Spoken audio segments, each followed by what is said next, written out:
Existe um objeto descrito na Bíblia que era tão poderoso que matava instantaneamente qualquer pessoa que o tocasse.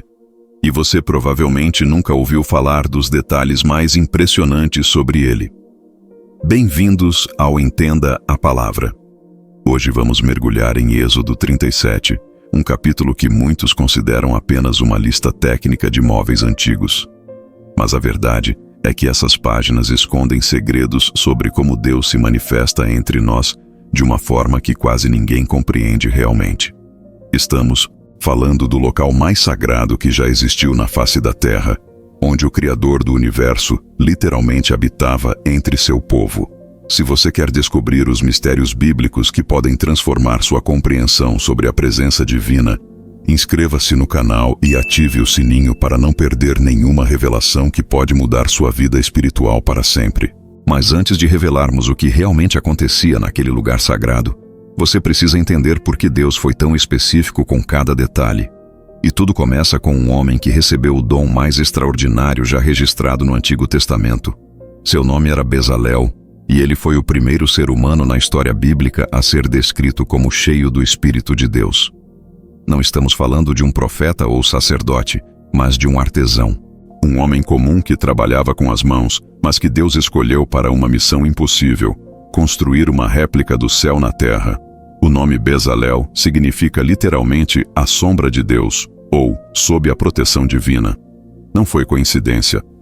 Este homem da tribo de Judá, a mesma tribo de onde viria Jesus séculos depois, recebeu uma capacitação sobrenatural. A Bíblia diz que Deus o encheu de sabedoria, entendimento, conhecimento e toda a habilidade artística. Imagine a cena. O povo de Israel acabara de sair do Egito, uma civilização que dominava as técnicas mais avançadas de metalurgia, arquitetura e arte da época. Os egípcios criavam objetos de ouro e prata que até hoje impressionam arqueólogos.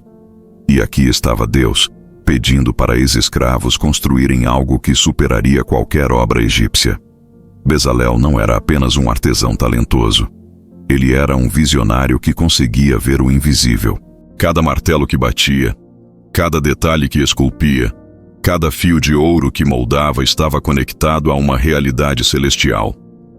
Ele não estava simplesmente fazendo móveis religiosos. Estava construindo pontes entre dois mundos. A arqueologia moderna nos mostra que as técnicas de fundição e trabalho em metais preciosos no Egito Antigo eram extraordinariamente sofisticadas. Os egípcios sabiam criar ligas, trabalhar com temperaturas específicas, fazer soldas quase imperceptíveis. Bezalel teve que dominar tudo isso e mais ainda, porque o que ele estava construindo não seguia padrões humanos, mas celestiais. E aqui está algo fascinante.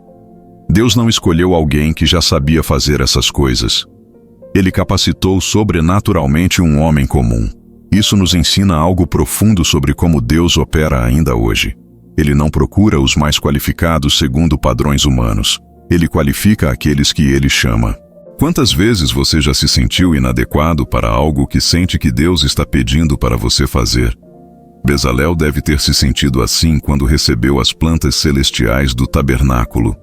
Mas Deus não apenas deu a visão, Ele deu o poder para executá-la. O primeiro e mais importante objeto que Bezalel construiu foi também o mais perigoso.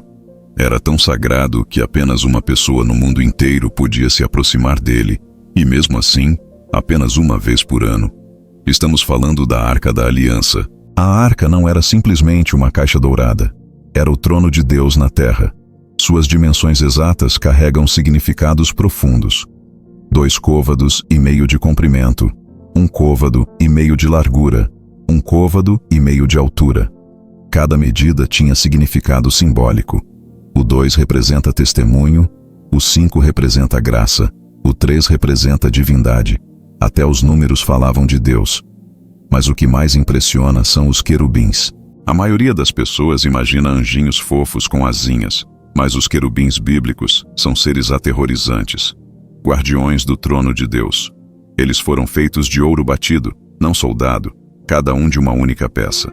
Suas faces se olhavam, mas seus olhos contemplavam o que estava entre eles. O propiciatório. O propiciatório era literalmente o lugar onde céu e terra se encontravam. Ali, uma vez por ano, no dia da expiação, o sumo sacerdote aspergia sangue para cobrir os pecados de toda a nação. Era o GPS divino, o ponto exato onde Deus escolheu habitar entre seu povo. Aqui está algo que vai te impressionar. Arqueólogos e exploradores já vasculharam o mundo inteiro procurando pela arca original, mas nunca a encontraram. Há teorias de que esteja enterrada sob o Monte do Templo. Outros dizem que está na Etiópia. Alguns afirmam que foi escondida antes da destruição do Templo de Salomão. Mas talvez o mistério seja proposital. Outras culturas antigas também tinham objetos que representavam a presença de seus deuses, mas havia uma diferença radical. Os ídolos pagãos eram considerados moradas dos deuses. A arca era diferente.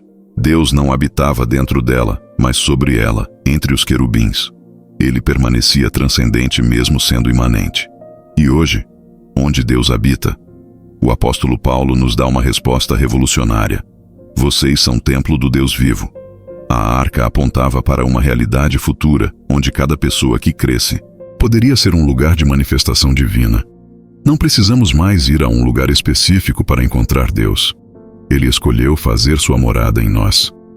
Mas para chegar até essa presença divina no tabernáculo antigo, havia algo que brilhava continuamente, 24 horas por dia, durante mais de 40 anos no deserto, sem nunca se apagar. Era impossível? Para os homens, sim. Para Deus, não. O menorá, o candelabro de ouro puro, era uma das peças mais impressionantes do tabernáculo. Feito de um único bloco de ouro, pesando aproximadamente 34 quilos. Para você ter uma ideia, isso equivale hoje a mais de 2 milhões de reais só em ouro, sem contar o valor artístico e histórico. Suas 7 lâmpadas não eram apenas funcionais. O número 7 na Bíblia representa perfeição, completude divina. Cada lâmpada tinha que ser cuidadosamente mantida pelos sacerdotes. O óleo era de oliva puro, o mais refinado possível. Os pavios precisavam ser aparados regularmente. Não era um trabalho automático, requeria dedicação constante. Mas aqui está o milagre. Durante 40 anos no deserto, onde conseguir óleo de oliva era praticamente impossível, essas lâmpadas nunca se apagaram. Era um sinal constante da presença fiel de Deus. Quando tudo ao redor parecia incerto, quando o povo murmurava, quando líderes falhavam, a luz continuava brilhando. O profeta Isaías declarou que Israel seria luz para os gentios. Jesus disse, "Eu sou a luz do mundo." E depois disse aos discípulos, "Vocês são a luz do mundo." Há uma progressão clara. Deus é luz, Jesus é luz, e agora nós devemos ser luz. O menorá antigo prefigurava essa realidade. Uma curiosidade fascinante. O menorá influenciou símbolos nacionais modernos. O brasão de Israel usa sua imagem. Mas mais impressionante ainda é descobrir que culturas ao redor do mundo desenvolveram símbolos similares da árvore da vida, ou candelabros sagrados, como se houvesse uma memória ancestral da humanidade sobre essa luz divina. Na prática, manter o menorá aceso era um trabalho árduo. Os sacerdotes tinham turnos específicos. Pela manhã e à tarde, quando ofereciam o incenso, também cuidavam das lâmpadas. Era como um relógio espiritual, marcando o tempo sagrado. E hoje, como mantemos nossa luz interior acesa? Jesus disse que nossa luz não pode ficar escondida debaixo do alqueire. Mas quantas vezes permitimos que as pressões da vida, as decepções, os medos apaguem nosso brilho espiritual? O menorá nos ensina que manter a luz acesa é um trabalho diário, constante, intencional. Mas havia algo ainda mais intrigante naquele lugar sagrado. Uma mesa onde Deus literalmente comia com seu povo. Parece impossível? Vou explicar como isso funcionava. A mesa dos pães da proposição era muito mais que um móvel religioso. Era o lugar de uma refeição semanal entre Deus e sua família.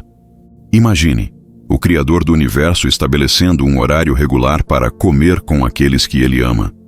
Isso revela o coração de Deus de uma forma que poucos compreendem. 12 pães permaneciam constantemente sobre essa mesa, representando as 12 tribos de Israel. Ninguém era esquecido.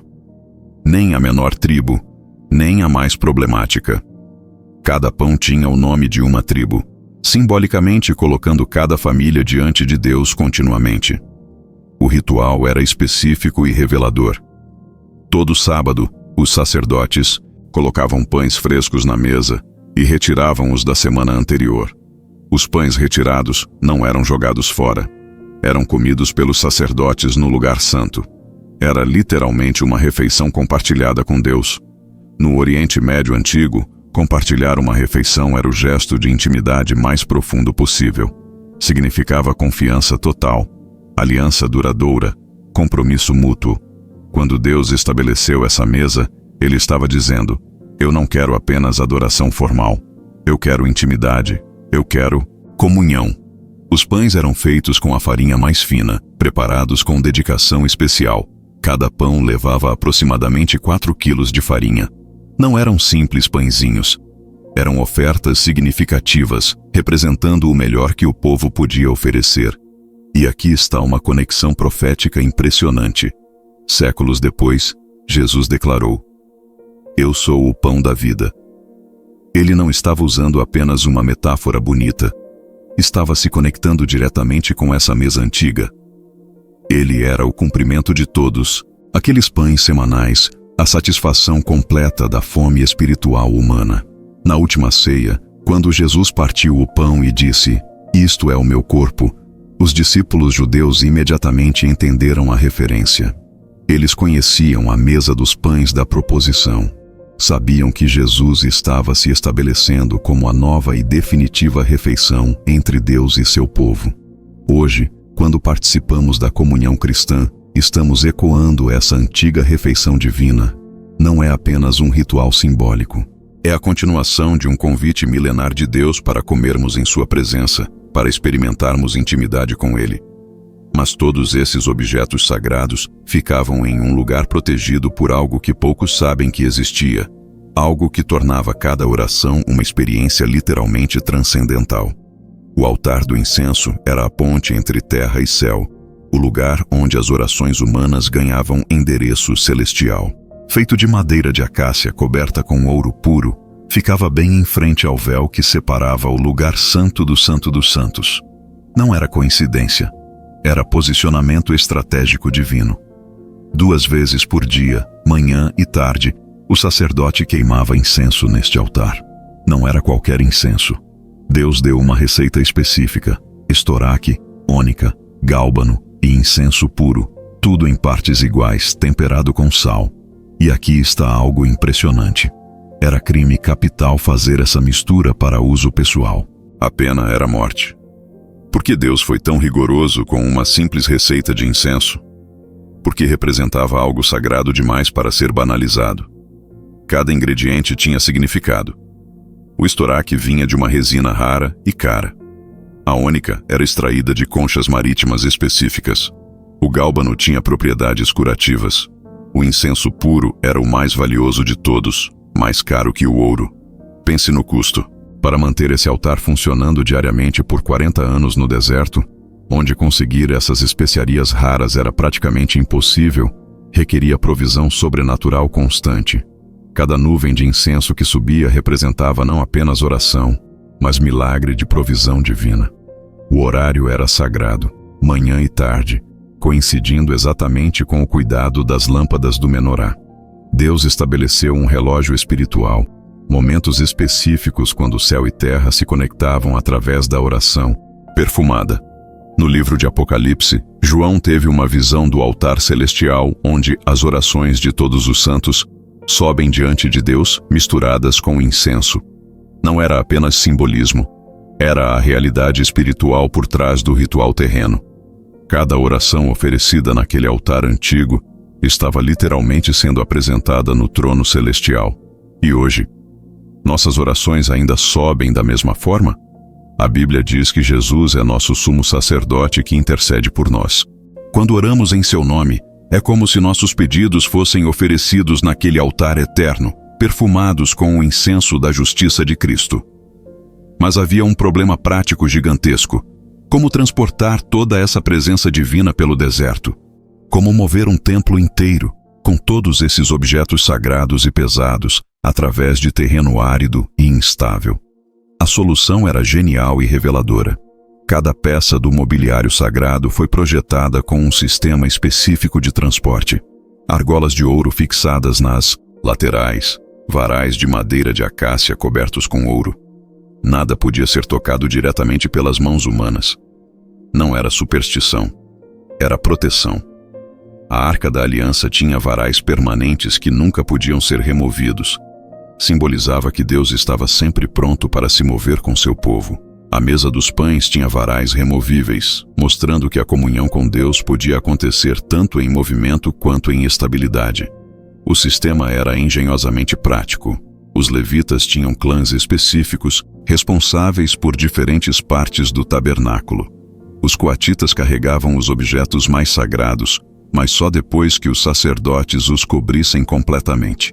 Ninguém podia ver nem tocar diretamente. Lembra da história de Uzá que morreu por tocar na arca quando os bois tropeçaram? Não era Deus sendo cruel. Era a seriedade da santidade divina. Esses objetos carregavam uma carga espiritual que seres humanos pecaminosos não podiam suportar sem a mediação adequada. A logística era impressionante. Imagine coordenar o movimento de mais de 2 milhões de pessoas, com todos os seus pertences, animais, e ainda por cima um templo completo desmontável. Quando a nuvem se movia, eles tinham que estar prontos. Quando parava, montavam tudo novamente na ordem exata. Isso nos ensina algo profundo sobre nossa jornada espiritual. Deus cuida tanto do destino quanto do caminho. Ele não nos deixa abandonados nas transições da vida. Sua presença nos acompanha nas mudanças de trabalho, nas mudanças de cidade, nas mudanças de fase da vida. Como você tem carregado sua fé nas mudanças que está vivendo? Tem mantido os varais sempre prontos para quando Deus quiser te mover? Ou tem tentado estabelecer sua própria agenda, ignorando quando a nuvem de sua presença está se movendo? Mas existe algo sobre todo esse lugar sagrado que quase ninguém percebe. Algo que muda completamente nossa compreensão sobre como Deus se manifesta. E é isso que vou revelar agora. A revelação mais impressionante sobre o tabernáculo não está nos objetos individuais, por mais sagrados que sejam. Está no conjunto. Todo o tabernáculo era uma réplica física do céu na terra. Cada objeto, cada cor, cada medida espelhava uma realidade celestial eterna. Quando Moisés subiu no Monte Sinai, Deus não lhe mostrou apenas plantas arquitetônicas. Ele lhe deu uma visão do próprio céu. Vê que faças tudo conforme o modelo que te foi mostrado no monte, disse Deus. Não era apenas sobre precisão técnica, era sobre correspondência celestial. A arca representava o trono de Deus. A mesa, sua provisão constante. O candelabro, sua luz eterna. O altar do incenso, o acesso direto à sua presença através da oração. Cada peça era uma janela para uma realidade espiritual maior. Por isso Jesus pôde dizer: destruam este templo, e em 3 dias o reconstruirei. Ele não estava falando do prédio de pedra. Estava falando do seu próprio corpo, como o verdadeiro tabernáculo de Deus entre os homens. Ele era a arca viva, a mesa viva, a luz viva, o altar vivo. E aqui está o plot twist que muda tudo. Quando Jesus ressuscitou e enviou o Espírito Santo, cada pessoa que o recebe se torna um tabernáculo vivo. Não precisamos mais ir a um lugar específico para encontrar Deus. Ele fez sua morada em nós. Paulo escreveu: não sabem que vocês são templo do Deus vivo e que o Espírito de Deus habita em vocês? Não era apenas uma metáfora bonita. Era a realização completa de tudo que o tabernáculo antigo prefigurava. Pense nisso. Você carrega dentro de si a mesma presença que habitava entre os querubins na arca. A mesma luz que brilhava no menorá agora brilha em seu espírito. A mesma intimidade da mesa dos pães você pode experimentar diariamente. As mesmas orações que subiam do altar dourado agora sobem diretamente do seu coração. Não era sobre os objetos. Nunca foi. Era sobre a presença. E essa presença não está mais limitada a um lugar físico, a rituais específicos, a uma classe sacerdotal especial. Ela está disponível para qualquer pessoa que abra o coração para recebê-la. Depois de mergulharmos nos mistérios de Êxodo 37, chegamos a uma compreensão revolucionária. O tabernáculo antigo não era o fim da história, era o começo. Era Deus ensinando a humanidade sobre seu desejo profundo de habitar conosco. Hoje, Deus não se manifesta mais através de objetos dourados em tendas no deserto. Ele escolheu algo ainda mais impressionante: manifestar-se através de pessoas comuns que se abrem para sua presença. Você pode ser um tabernáculo vivo onde Deus se revela ao mundo. Como construir esse lugar sagrado em sua vida? Primeiro, como Bezalel, reconheça que Deus quer te capacitar sobrenaturalmente para coisas que estão além de sua habilidade natural. Não se limite ao que você acha que consegue fazer. Deixe o Espírito Santo te encher de sabedoria e habilidade. Segundo, mantenha sua arca interior, o lugar mais íntimo de comunhão com Deus. Reserve tempo diário para estar em sua presença, não apenas pedindo coisas, mas simplesmente desfrutando de sua companhia. Terceiro, cuide do seu menorá espiritual. Mantenha a luz de Cristo brilhando em você através da leitura da palavra, da oração, da comunhão com outros cristãos. Luz que não é alimentada se apaga. Quarto, experimente a mesa da proposição divina. Deus quer intimidade com você. Ele quer comer com você, compartilhar os momentos simples e profundos da sua vida. Não trate a fé como religião formal, mas como relacionamento íntimo. Quinto, use seu altar do incenso pessoal. Ore regularmente, sabendo que suas orações sobem diante do trono celestial, perfumadas pela intercessão de Jesus. Suas palavras chegam ao coração de Deus. E, finalmente, mantenha seus varais sempre prontos. Esteja aberto para as mudanças que Deus quer fazer em sua vida. Não se apegue tanto à sua zona de conforto que perca os movimentos da presença divina. A pergunta que fica é: você tem sido um Bezalel moderno? Deus tem encontrado em você alguém capacitado e disposto a ser um lugar onde sua presença se manifesta neste mundo? Ou você ainda está procurando Deus apenas em lugares distantes, rituais especiais, experiências extraordinárias? Se este vídeo tocou seu coração, se essas revelações sobre a presença de Deus fizeram sentido para você, quero te pedir algumas coisas. Primeiro, se inscreva no canal e ative o sininho. Tem muito mais mistério bíblico para descobrirmos juntos, muito mais tesouro escondido nas páginas da Palavra de Deus. Segundo, compartilhe este vídeo com alguém que precisa entender melhor como Deus quer se manifestar na vida dele. Pode ser um amigo que está passando por dificuldades, um familiar que está questionando a fé, alguém que precisa descobrir que pode ser um templo vivo do Deus Altíssimo. Terceiro, deixe seu comentário contando como você tem experimentado a presença de Deus em sua vida. Como você tem sido um tabernáculo moderno. Que transformações Deus tem feito em você. Sua história pode encorajar muitas outras pessoas. E se você quer continuar essa jornada de descobertas bíblicas, temos vídeos incríveis sobre outros aspectos do tabernáculo, sobre a vida de Moisés, sobre os mistérios do Êxodo. Cada vídeo é uma nova camada de revelação sobre o coração de Deus. Mas ainda há uma pergunta que intriga estudiosos há séculos e que eu quero deixar com vocês. Onde estão esses objetos sagrados hoje? A Arca da Aliança, o menorá original, a mesa dos pães, o altar do incenso. Será que eles ainda existem em algum lugar? E mais impressionante ainda, será que eles ainda têm o mesmo poder sobrenatural? Deixe sua teoria nos comentários. Você acha que eles foram destruídos, escondidos, transportados para outro país? Ou talvez o mais importante não seja onde eles estão fisicamente, mas onde a presença que eles representavam pode ser encontrada hoje? Lembre-se, você não precisa procurar a arca perdida para encontrar a presença de Deus. Ela já fez morada em você. Você é o templo vivo do Deus Altíssimo. E essa é a revelação mais transformadora de todas.